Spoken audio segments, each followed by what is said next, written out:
আসসালামু আলাইকুম প্রিয় শিক্ষার্থীরা, তোমরা অনেকেই সমাজকর্মের সাজেশন চেয়েছো। এখন আমি তোমাদেরকে সমাজকর্ম প্রথম পত্রের স্যার একটা সাজেশন দিব। এই সাজেশনটা যদি তুমি ফলো করো, ইনশাল্লাহ সবার থেকে এগিয়ে থাকবা। ঠিক আছে?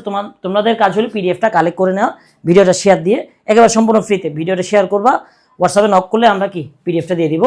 পিডিএফটা কালেক্ট করার পর তুমি কি করবা, দাগায় এই টপিকগুলো দিছে স্যারে, এগুলো শেষ করে ফেলবা। ঠিক আছে? যেমন প্রথম অধ্যায়ের মধ্যে এই টপিকগুলো শেষ না করে ভুলও যাবা না। ঠিক আছে? একটু দেখে নাও। সমাজকর্মের আধুনিক সংজ্ঞাটা একটু দেখে নিবা, বেশি করে এটা ওর সংজ্ঞাটা। সমাজকর্মের লক্ষ্য এবং উদ্দেশ্য এবং সমাজকর্মের পরিধি এবং ব্যক্তি, এটা একটু দেখে নিবা। তারপর দ্বিতীয় নম্বর অধ্যায়ের মধ্যে এগুলো একটু দেখে নিবা।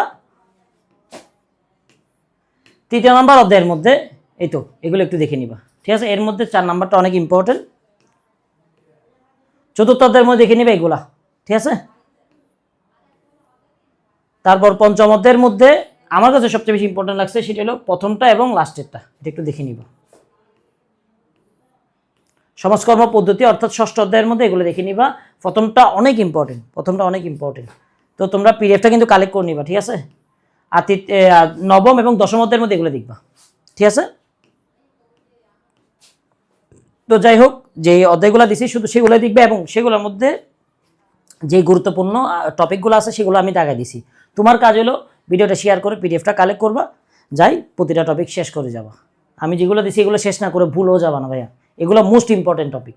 তুমি যদি অনেকগুলা ভিডিও দেখো, যা বুঝবা আমি সবগুলা ভিডিও সার নির্দেশটা তোমাকে এখানে বলে দিলাম। বুঝছো?